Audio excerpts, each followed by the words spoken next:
That's Nick. And that's Joseph. And today we're here to talk about Mank, the 11th film directed by David Fincher, which will be released theatrically, courtesy of Netflix, November 13th, 2020, before it will be available via their streaming platform, December 4th, 2020. Oh, wait, so it's on Netflix? It's not. It's receiving a theatrical window. Oh, that's what you said. Okay, never mind. Anyway, what is this movie about? This movie is about It's about Herman Mankiewicz as he was writing the script for Citizen Kane. Citizen Kane, the of Raising course Kane. iconic 1941 film directed by Orson Welles.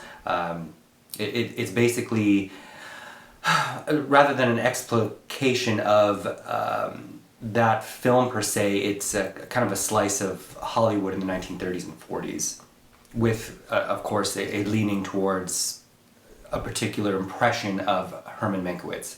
And what's that impression? Well, that's a line that he has in the film. Is it's impossible to tell the story of a man in 2 hours.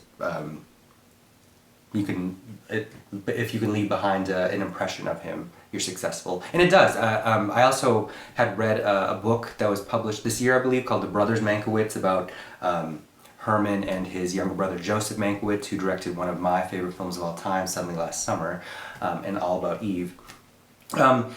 And he was, by this time in his life, he was kind of considered a has-been in Hollywood. He was a notorious alcoholic. His wife, played by Tuppence Middleton, is referred to as Poor Sara. He was considered kind of a joke. And it was really a perfect storm that allowed him to be able to sit down and actually write Citizen Kane, because he had broken his leg in a car accident. And so he was able to be shuttered off in Victorville. And he's given 90 days, and then Orson Welles says 60 days for him to, in sobriety, write this screenplay while a German nurse tends to him and a British secretary, Rita Alexander, played by Lily Collins, types up the screenplay. Who played Mankiewicz? Gary Oldman. Oh. You were watching some of this, weren't you? But I don't know that you mentioned it yet. Oh, no, Gary Oldman. But I didn't know that, actually. I thought Gary Oldman was Orson Welles. No, Orson Welles is Tom Burke, who played a lovely heroin addict in this Joanna Hogg's The Souvenir. So who's the guy I recognize from Ozark? Oh, that's Tom Pelphrey. He plays Joseph Mankiewicz. The brother. The younger brother. Okay. Which does not focus on him. But Gary Oldman plays... Herman Mankiewicz, a.k.a. Mank. Both brothers were actually known for their writing skills. We learned bits and pieces about Mankiewicz, and if you're familiar with either Hollywood of that period or either of the Mankiewicz brothers, I think there's a lot of, as they say, Easter eggs that you pick up on. His affiliation in the earlier part of his career with the Algonquin Round Table comes up. He, for years, tried to write a film that was anti-Hitler, that no studio would get made, but it earned him certain respect.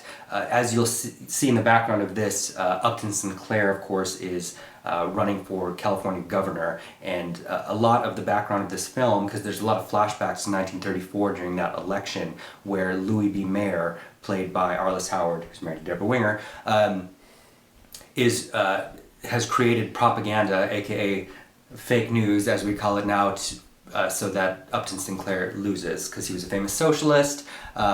He tried to run for Congress as a socialist, and he was the Democratic nominee that year for governor. There's just a lot going on, and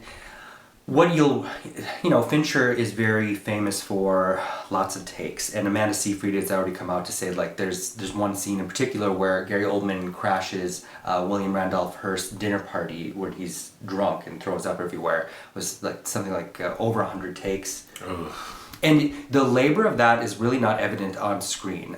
This movie is 2 hours and 12 minutes. I think it's seamlessly edited. I think if you like Hollywood of this period, you'll really be into it. I really liked Amanda Seyfried as Marion Davies, who, of course, her career was cut short basically by her relationship with William Randolph Hearst, but she is one of the everlasting specters of this period of Hollywood, because she was huge in the 20s and 30s. She made the transition from silent to talkies.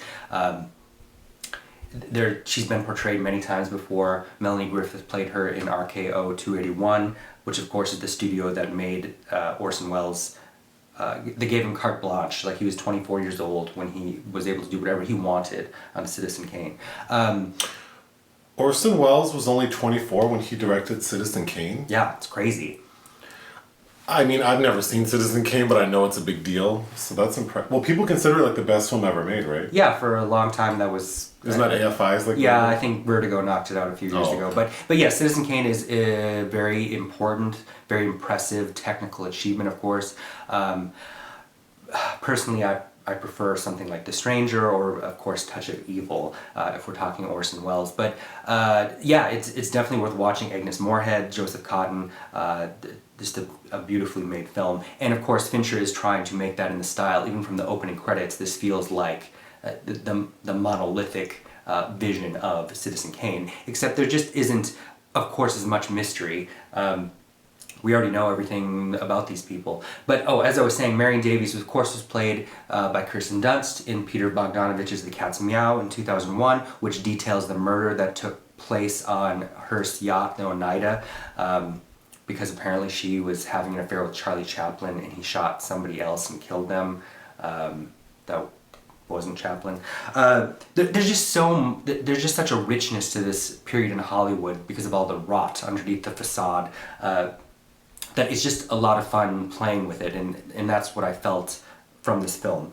Charles Dance, of course, plays William Randolph Hearst. He was featured in Fincher's debut, Alien 3, another favorite of mine, which Fincher doesn't talk about and has kind of estranged himself from.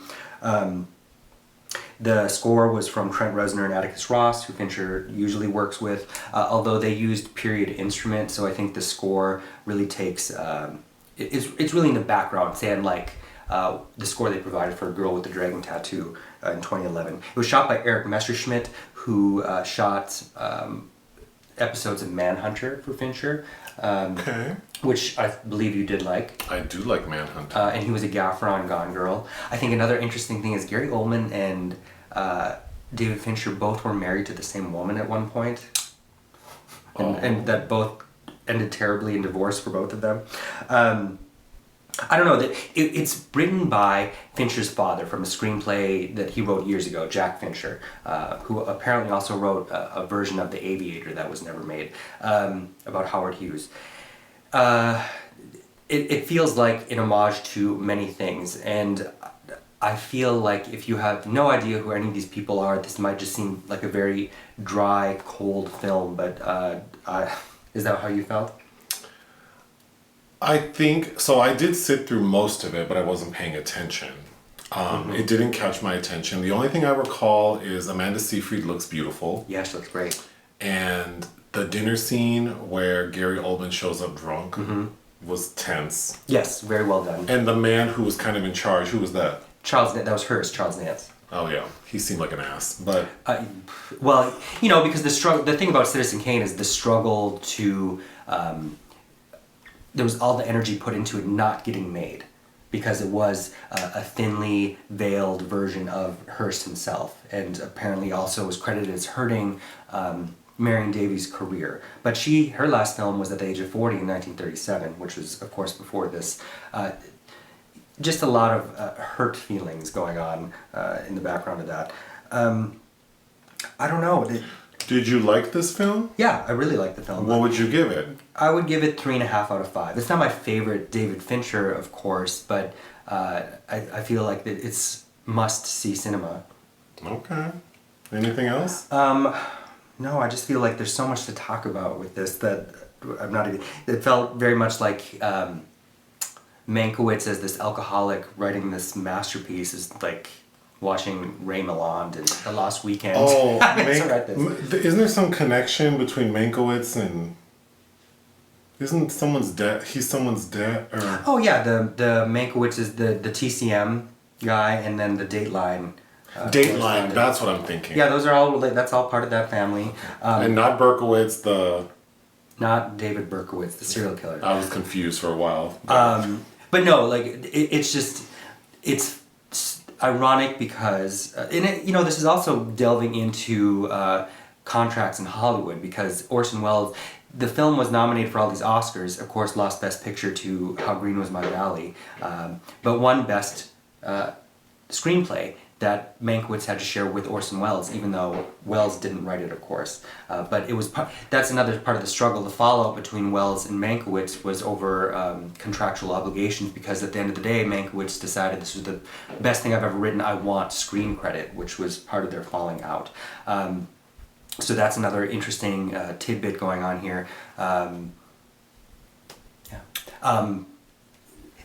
this, this was his one and only Oscar, and it's just, ironic that this was the height of his career and basically the end of it as well. That's how the cookie crumbles. Mm-hmm. Well, his brother would go on to outshine him, but... Oh, okay. Yeah, Joseph Mankiewicz, who directed All About Even, Suddenly Last Summer.